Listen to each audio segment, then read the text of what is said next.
So we're transferring all of our Lego modulars over to MILS plates. We did the Tudor corner already. Now we're going to start working backwards. The next one is the Lego Museum. One big difference with this one, obviously the museum is a little bit longer than the normal modular, but really it's not going to affect the MILS necessarily. So let's go take a look at what we're going to do here. I'd already done one modification to this when I first built it. You know, this original tree was all pink. There was really no green in here at all. And I thought that was a little bit too much, so I took out the pink branches and put the green in. I thought this was a much better look. Now, as we're transferring this to MILS, it's another opportunity to rethink, you know, a few things. And we'll see what happens when we get into it. But the big thing for sure I want to do, and this kind of bugs me with modulars, you know, on the back of the building. Modulars are kind of inconsistent when the back of the building with the color they use at the bottom here. There's some that are green, there are some that are the dark gray, and then there's some others, especially older ones, that are a completely different color altogether. So that's one thing that as I'm transferring these modulars to MILS, you know, I'm coming up with a little bit more consistency. So I'm thinking I'm definitely going to change the background there to green, at least to match the Tudor corner. Here's the Tudor corner again. Again, I encourage you to go look at previous videos I've done on this, but this is kind of where we're headed with these crosswalk curbs, also raising the curb. You can see here in this angle, raise that a tile just for a little bit different look, kind of reimagined a few things, added some details like fire hydrant. So that's what we're going to do here with the museum. So we're going to start with the 16 by 16 plates that are going to be kind of the top of the MILS that the building is going to be on top of. And we start with, as I just showed you the back, we wanted to go with green instead of the dark grays because this part in the back is going to be exposed. So lay these out. Again, this modular is longer, 1, 2, 3 of these 16 by 16 plates.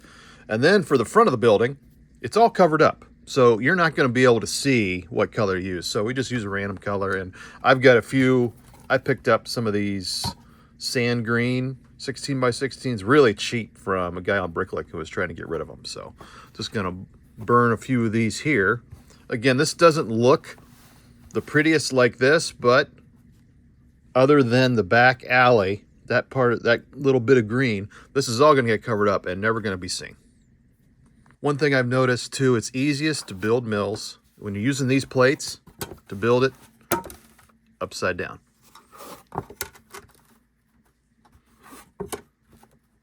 So here we go.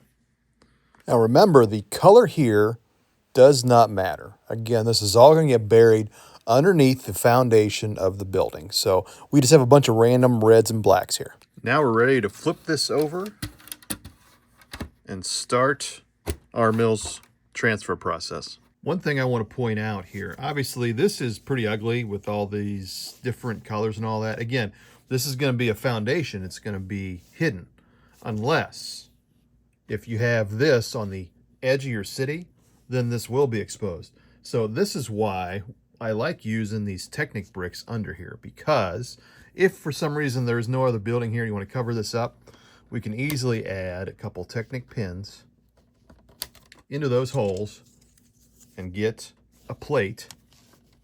It sticks right on there. And it creates a nice edge that you don't have to worry about those different colors. Now, before we start transferring, I want to go ahead and build the new curb here so that we can, as we transfer, we can kind of build around it. Again, what I'm envisioning is a curb that is one tile deeper than what's on a normal modular. I think that looks a little bit better. It's going to make a little bit more contrast with the roads and gives us some more opportunity for you know, building in some other elements that I'll show you another time. So this is that curb cut that we talked about. It makes it yellow for safety, which I think is a fun little addition. Again, putting the plate down, and then the tile that we are normally see for the modular curbs on top of it.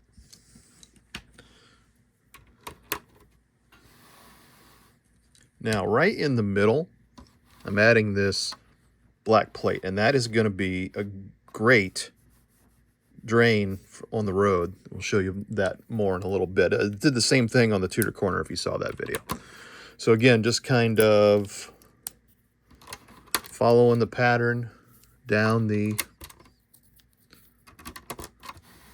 whole build. And then we're going to get to the end here. And one thing that I wanted to add is just a little yellow marking, because I want to be able to add in front of this building. There's a jumper plate for the sidewalk, little fire hydrant, and then the yellow curb in front of it kind of signifies hopefully nobody parks in front of the thing. All right, back to, we're going to finish the curb cut over here. And really, what I mean by finishing it, the other thing that I want to do is incorporate street signs as much as possible. And we have a crosswalk sign I want to add here. So again, following the style that we started with the Tudor corner. We'll see how long this lasts. And you can see I've built a bunch of these things, which are, I like how they turned out. They're crosswalk signals. So someone stands here getting ready to cross, they hit the button, get the light, and they can cross. And then you saw this in a previous video too, but eventually, as we get our roads together, that's what that's going to look like. So we're going to try and transfer this big building off of this base plate and put it onto this MILS plate. And the best technique that I've seen to be able to do this, again, there's no great way. Let's take this floor off, okay? And then we're gonna remove any structures that might get in the way, like over here. Just gonna take the tree off, and then we got the dinosaur sticking up. He's just gonna fall away, so we get him out of the way.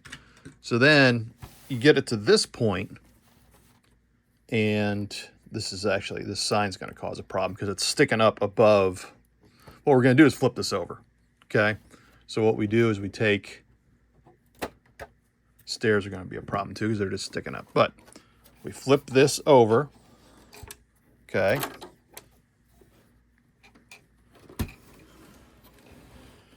Now we go through and, as carefully as we can, just start prying up the base plate, okay? Yeah, you can hear things falling down in there. We'll fix that, not to worry.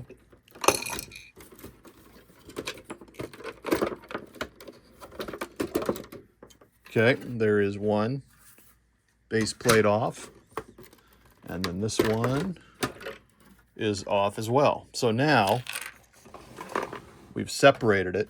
Now we have to go about taking the parts that are on these base plates, transferring it over there onto the MILS plate.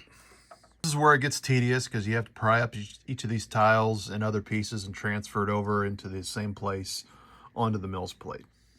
A lot of little tiles and bricks and really good detail really on this set, but it also makes it a bear to do this kind of transfer. This is all sped up, but it probably took me about 25 minutes, roughly, to get everything from the old base plates transferred over. Now that that move is complete, we can put the main floor back on. Now here is the museum after the transfer. I do like the strip of green in the back better than the old gray. And I think I like the new sidewalks and bigger curbs and curb cuts, but I want to do a few more buildings before I make a final determination. And now the ultimate test for MILS. Oh, this is so much easier to pick up, hold from the bottom, and move around. Hope you hit that subscribe button. We're going to be transferring more modulars onto MILS plates in coming videos.